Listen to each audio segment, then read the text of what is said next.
Welcome to the Growing Tall Poppies podcast. I'm your host, Dr. Nat Green, and I'm so excited to have you join me as we discuss what it means to navigate your way through post-traumatic growth and not just survive, but to thrive after trauma. Through our podcast, we will explore ways for you to create a life filled with greater purpose, self-awareness, and a deep inner peace.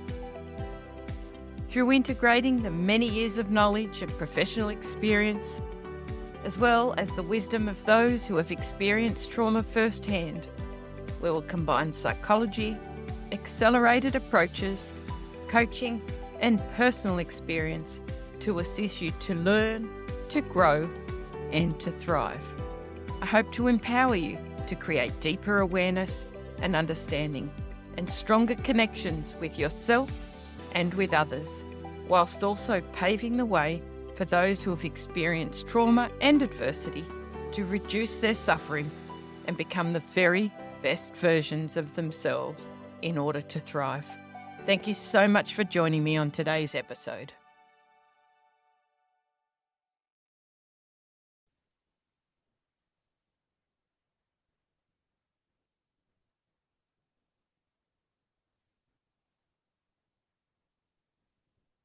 Hi everyone, welcome back to Growing Tall Poppies. I'm Dr. Nat Green, and today we're diving deep into something that affects so many of us, yet is rarely talked about in its full depth, and that is the link between trauma and invisible conditions. Conditions such as chronic pain, autoimmune disorders, and exhaustion. If you've ever wondered why your body seems to hold on to pain long after the traumatic event has passed, then this episode is for you.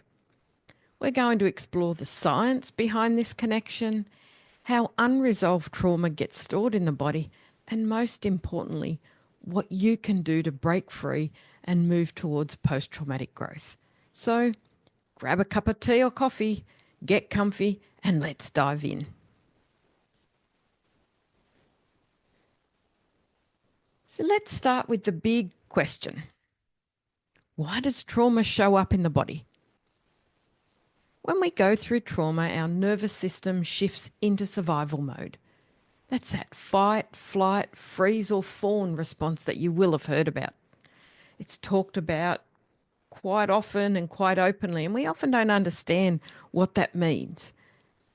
If we don't process the trauma or the adversity that we've experienced properly, then the body stays stuck in this hypervigilant or shut down state, therefore keeping stress hormones like cortisol and adrenaline running on a loop.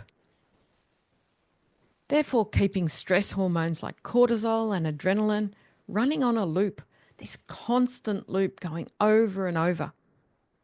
And over time, this can wreak havoc on our immune systems, the nervous system, and even how our cells function. And there's solid science research behind this.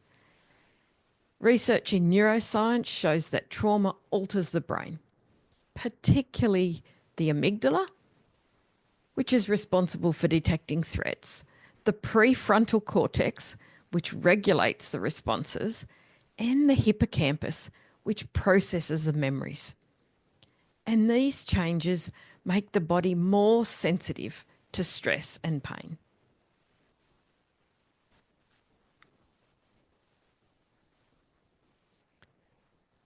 Many of you will have heard of the Polyvagal Theory. This was developed by Dr. Stephen Porges and explains how trauma impacts the vagus nerve, which is the nerve that controls our ability to relax, digest, and to heal.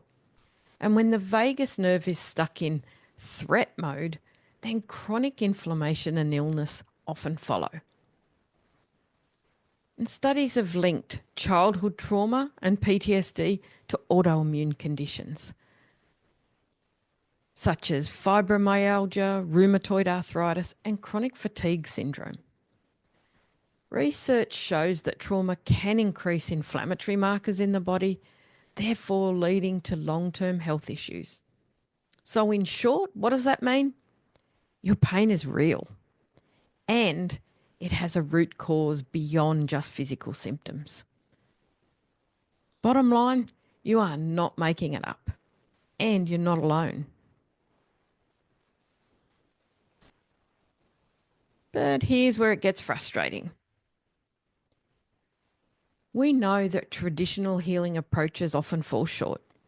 Many people are suffering from chronic conditions, and I know that you know all too well,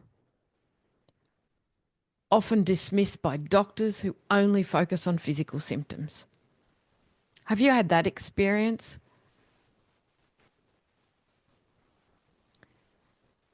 So here's where it gets frustrating. Many people, and I'm sure a lot of you listeners will relate to this. I certainly can from my own experience, that many people suffering from chronic conditions are often dismissed by doctors. How many times have you been told that they can't find any real cause?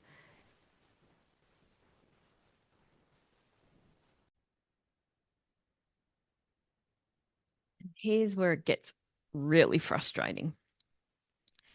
Many people experiencing chronic conditions and suffering autoimmune issues are dismissed by doctors, often multiple times. And they only focus on the physical symptoms.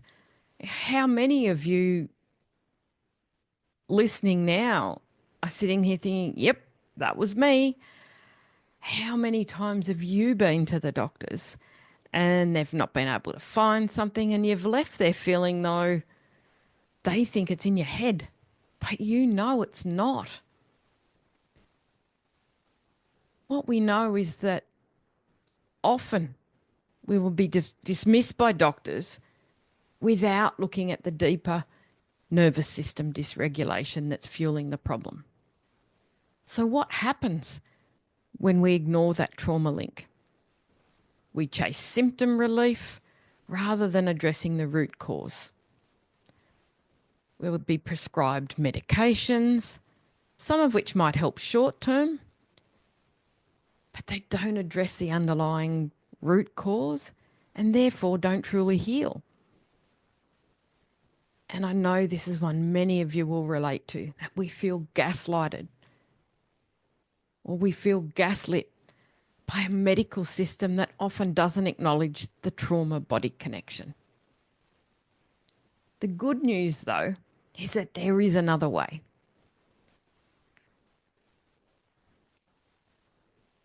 How do we move from trauma to healing and post-traumatic growth? Knowing this stuff. How do we start that healing? Not just the symptoms, but the root cause.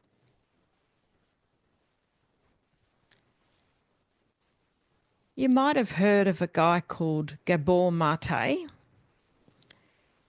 who also more recently has been speaking about how autoimmune conditions tend to show up more commonly in women. In fact, 80% of them happen to women. And he's been highlighting that this is due to a number of reasons, including this pattern of self-sacrificing. How many of you can relate to putting others' needs ahead of their own? I know that I was really stuck and entrenched in this pattern of self-sacrificing, constantly putting other people's needs ahead of mine. And this was resulting in some built-up resentment, often unknowingly, but also definitely leading to chronic health conditions for me. Many of you will have this sense of duty and role responsibility rather than actually tuning into the needs of yourself.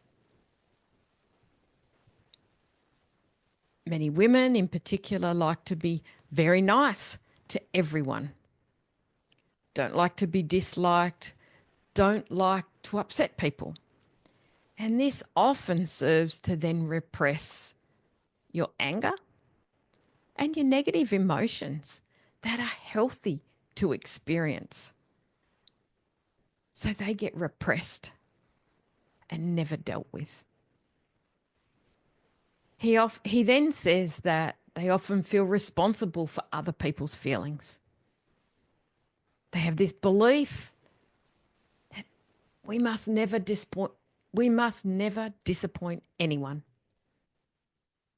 and that we must never say no.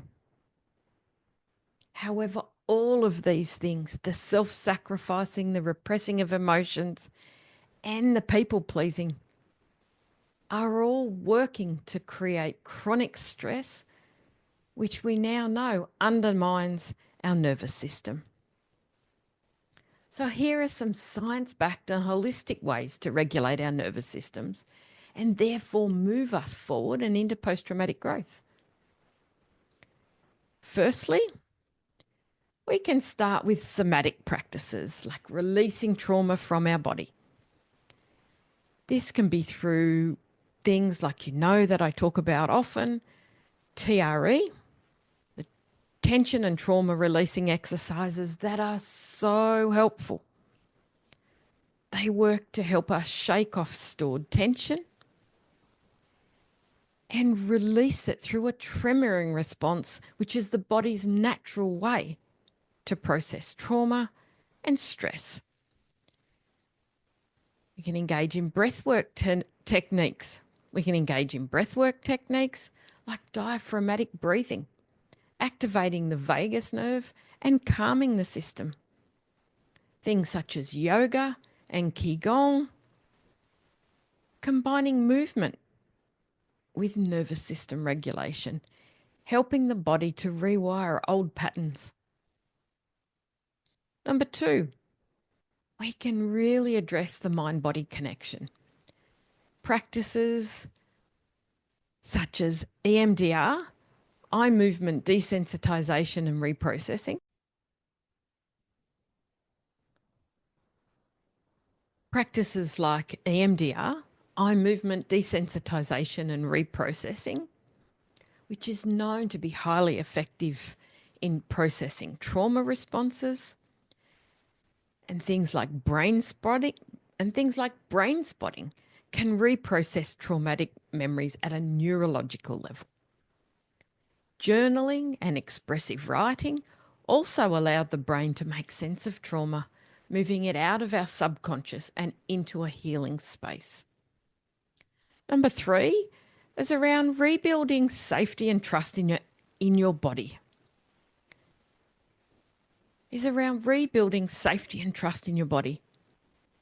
Trauma teaches us that our bodies aren't safe. Therefore, rebuilding trust is key. Gentle, loving, self-touch, grounding techniques and body scanning can all help to feel present and connected again. Small micro moments of joy, such as listening to a song, stepping into the sun, watching a sunset or a sunrise, patting a dog. Also, all of these things help rewire the brain for safety and healing. They keep us grounded and our bodies and nervous systems feeling safe. Number 4 is around embracing post-traumatic growth. Post-traumatic growth isn't just about surviving. It's actually around thriving.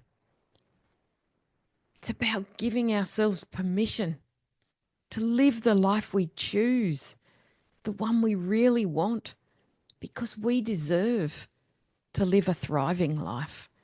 Instead of asking, why did this happen to me? Ask yourself, what can I learn from this? We can also recognize how trauma has reshaped. We can also recognize how trauma has shaped our resilience, our wisdom, and our strength, even if it still feels messy right now.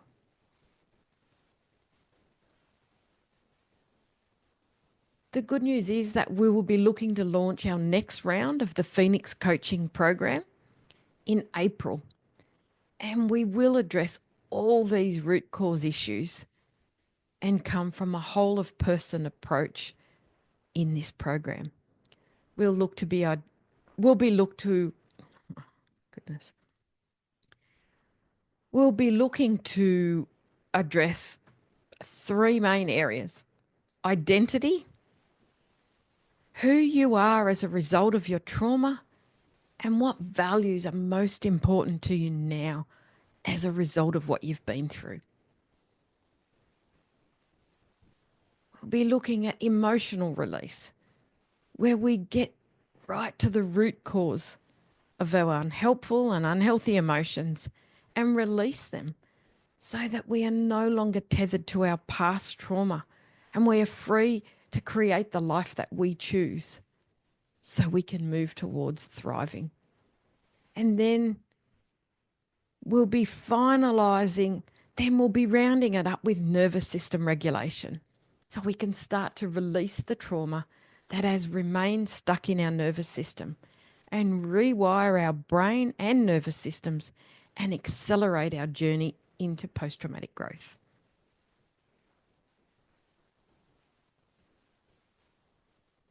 So the main takeaway today is I want you to know that healing from trauma-related chronic invisible health conditions is possible. Sure, it takes time, but every step that you take toward understanding your body, regulating your nervous system, and embracing growth is a step towards freedom. If this episode resonated with you, I'd love to hear your thoughts. DM me on Instagram, Facebook, or via email. Links will be in the show notes, and I'd love for you to share this episode with someone who needs to hear it. And let's keep this conversation going. If you're ready to dive deeper into this work, stay tuned. As I've said, I have something really exciting coming soon. Until next time, thanks for listening. Thanks for tuning in. Keep growing, keep healing, and remember, you are so much more than your trauma. Bye for now.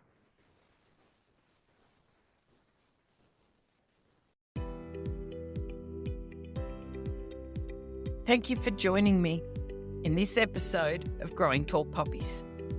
It is my deepest hope that today's episode may have inspired and empowered you to step fully into your post-traumatic growth so that you can have absolute clarity around who you are, what matters the most to you, and to assist you to release your negative emotions and regulate your nervous system so you can fully thrive.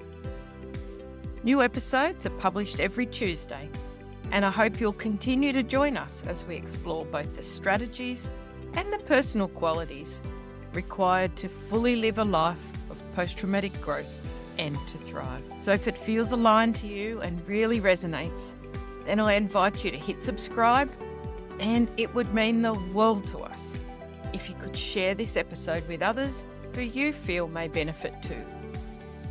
You may also find me on Instagram at Growing Tall Poppies and Facebook, Dr. Natalie Green. Remember, every moment is an opportunity to look for the lessons and to learn and increase your ability to live the life you desire and deserve. So for now, stay connected, stay inspired, stand tall like the tall poppy you are, and keep shining your light brightly in the world. Bye for now.